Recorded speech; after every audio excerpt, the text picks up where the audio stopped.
Bahala na daw ako sa kanyang buhok. Siyempre, umpisahan na natin. Kaya ang gagawin natin gupit para sa kanya ay yung nababagay na pwede na pang forma. So, binasa muna natin yung ibabaw, nilagyan natin ng side part. At gugupitan natin siya ng mid-skin fade. Gagamit tayo ng trimmer. Guideline muna, and then diretso na natin tatanggalin yung ilalim nito.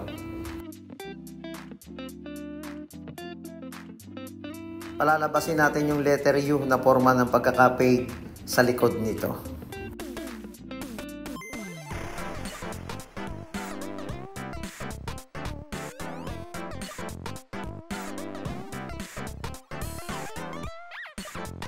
And then, ang sunod natin gagawin, gagamit tayo ng shaver.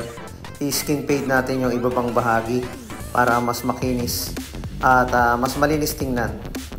Siyempre, kapag ginamitan natin ng shaver, ay mas matagal siya ng mga 2 to 3 days.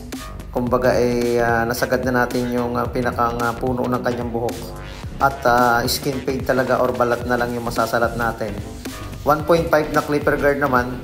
Sa pag-i-start, gagamit tayo ng suklay na malaki. Itutukod natin sa may itaas para makontrol natin yung sukat na gupit na ating gagawin.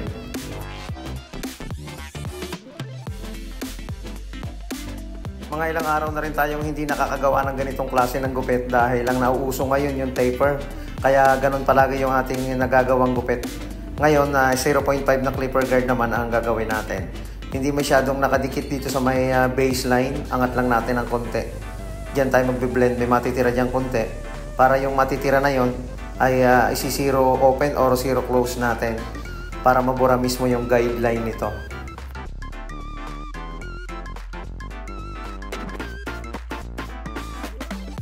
Meron tayong ilang details dyan na hindi natin nabidyuhan. Pasensya na.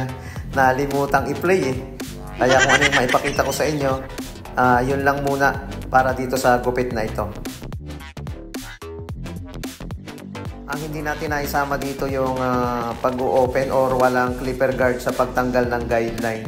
Marami naman akong nagawang mga ganung video kaya bisitahin nyo na lang kung paano tanggalin yung guideline. So lagyan muna natin ng pomade bago natin ahitan ng kanyang noo.